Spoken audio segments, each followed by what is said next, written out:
Salutations everyone, this is Razor bringing you guys another Smash Brothers video where today I'm going to be talking about my first experience playing Super Smash Brothers Ultimate.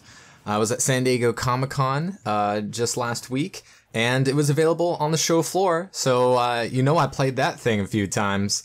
You know, pretty decent line, but it moved pretty well. The reason I don't have any footage for you is because I didn't have anybody to film for me, one.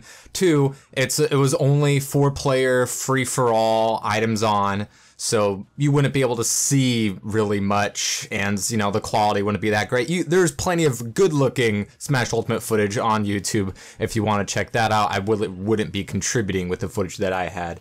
So I played a grand total of 6 games. I won 2 of them. So my win percentage has not changed from Smash 4.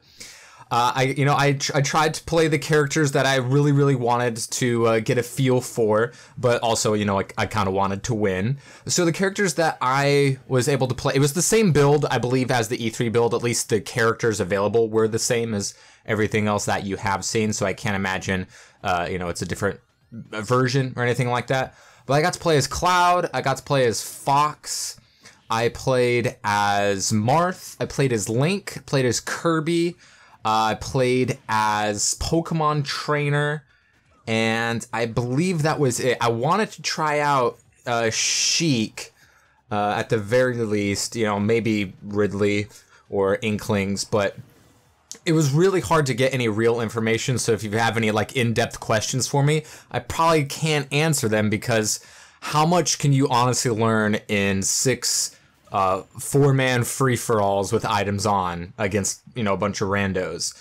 I did pick Battlefield or Smashville every time because I was just quick on the draw and no one else, wanted to take the initiative, so at least I was able to pick, good stages. And I want to get a feel for the game. Another thing that's really difficult to translate my experience, what I thought and felt about the game, is the fact that Pro controllers were the only way that you can play. So there's no tilt stick, jump tap is on, the buttons are all over the place in brand new places. So obviously if you play with Pro controller, you would have no problems, but I've never played Smash with a Pro controller for a second before in my life, so that took a lot of getting used to, and it's really difficult to feel the differences with tap jump and no tilt stick and things like that. Obviously the analog sticks are very different, so it was difficult to get a feel. I can't give you my thoughts and review of the game, but I thought I'd just throw out my first impressions out there. First of all, in person, it's a good-looking game. It's a small step above Smash 4 for Wii U, like you would expect if you've seen any of the footage. But in person, it definitely looks the same. I know some games don't really translate all that well, but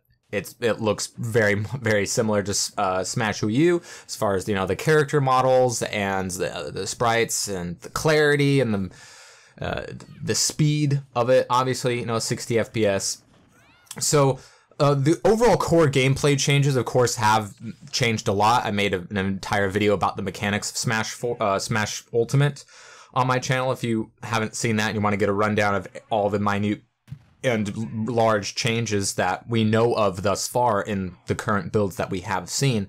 But there were definitely a few things that did stand out to me. Obviously, I also played Ike. I think I forgot to mention that. But for instance, Ike was a lot faster. All of the heavier, slower characters are faster in this game, and I could definitely feel it with Ike. It wasn't a huge thing. It's not like he was wearing a bunny hood or anything and he was, just jumping around.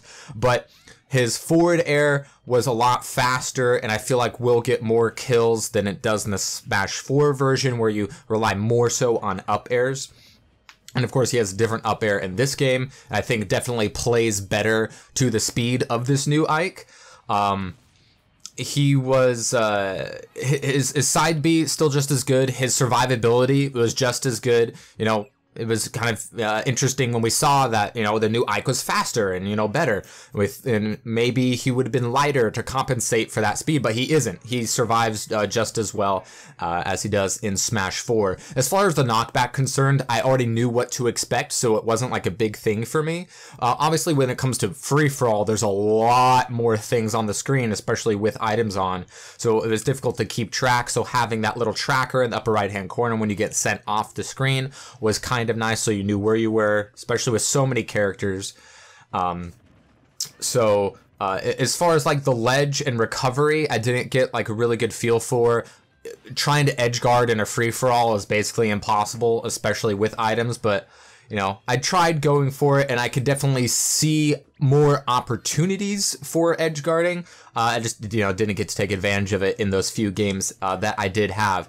As far as like who was good, who was dominant, obviously I didn't play all the characters, but in the 4 losses that I had, 3 of those were against a Little Mac. Obviously, Little Mac is going to rule the universe when it comes to just a bunch of nobodies playing the game together, where he can just spam smash attacks and free-for-all and just win. So, like, that wasn't a surprise. And the other game that I played, Zelda won with, like, items, and she got, like, 3 kills in her final smash. So that was whatever. As far as the characters that I got to play, Ike was the first, Marth was the first character I used, and he was the most difficult to translate from Smash 4 to Ultimate because of the lack of the tilt stick and having tap jump on, so that definitely, you know, hurts how I play Marth. Obviously, he can't do, you know, anything out of jab anymore. When that is, you know, the key move in Smash 4 for Marth is doing stuff out of jabs and, you know, spacing your sword and doing the tilts.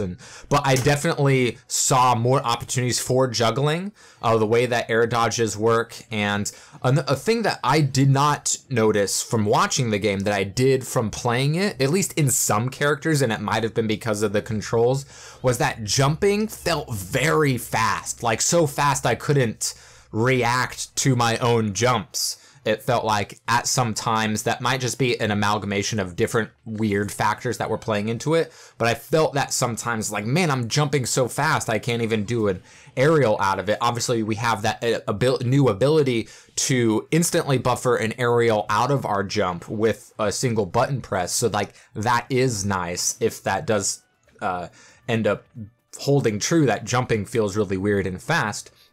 But as far as combos go, it's not nearly as combo heavy as Smash 4 is, you know, especially at the lower percents where we're used to getting, you know, stuff out of down throws and stuff like that. I wasn't able to do throws. I think I only did 1 throw during the entire playing of the game, just because the controls were so weird and I couldn't fix it in my brain super duper quickly.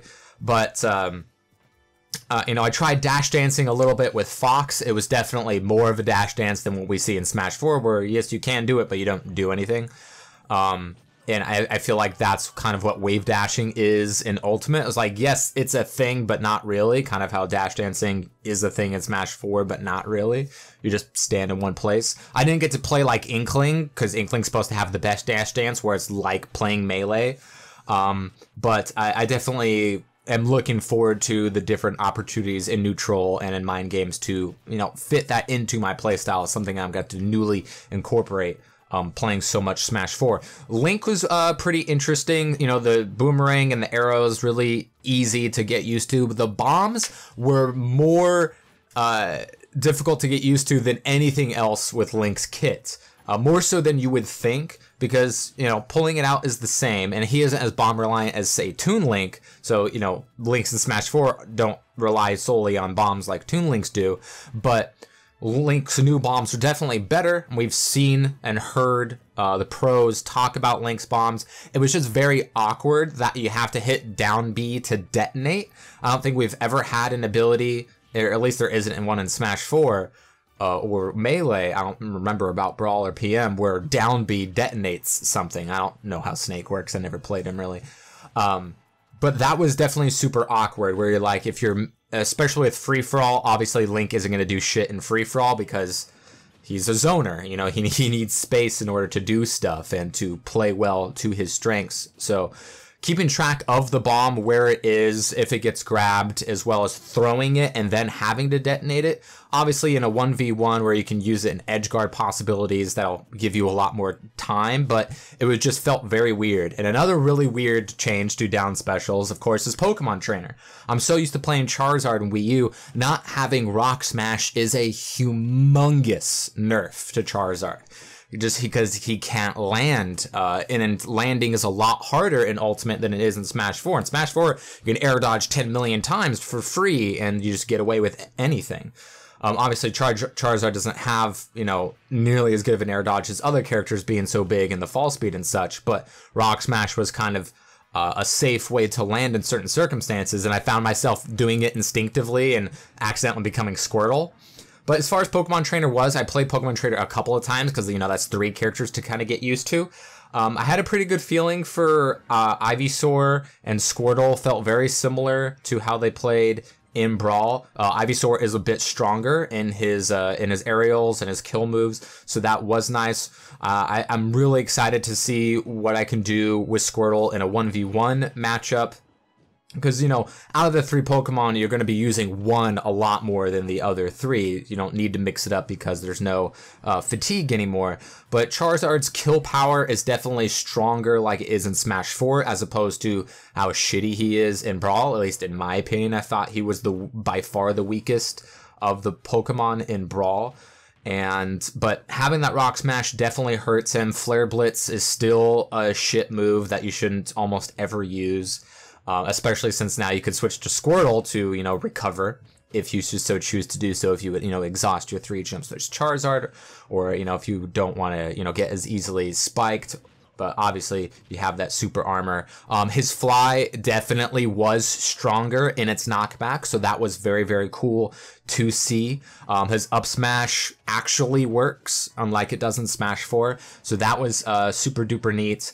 And I'm very excited for Pokemon Trainer because he was one of my favorite characters, most played characters in Brawl. So I'm going to be super excited to see how Squirtle and Ivysaur will play in the neutral of this game. And hopefully figure out some things with Charizard to at least make him as good as he is in Smash 4. But obviously, for kill power, he might be the easier of the 3 to go with. But we'll have to see with you know, Ivysaur's abilities. Obviously, most people are taking more of an akin to Ivysaur out of the 3 from the pros that we have heard. Kirby felt very similar. His back air felt a bit stronger. Obviously, all moves are stronger because of the multiplier in 1v1s, but in the free-for-alls, it's going to feel just like it does in Smash 4, so obviously it will be stronger in a 1v1 situation. But overall, he kind of felt the same. His up air felt a little bit faster. His down air, of course, has a different hitbox interactions with it. It doesn't feel like it does in Wii U, and you could definitely see that if you've seen any Kirby footage. But he felt really good. He was a very natural transition, and something I didn't have to really change anything with to have any sort of success. My most successful characters, however, were Fox and Cloud, which is very interesting because all the pros say Fox is the worst character in that build and easily the weakest character that we've seen so far. But, you know, it being free-for-all, you kind of have a bit of freedom. You just got to pick and choose your opportunities and not die. So that's what I did with Fox, and I super-duper dominated. His aerials, of course, not as strong. You don't have the ability to up-tilt things anymore, you know, multiple times, and it's not as fast. Perfect pivoting's gone, obviously.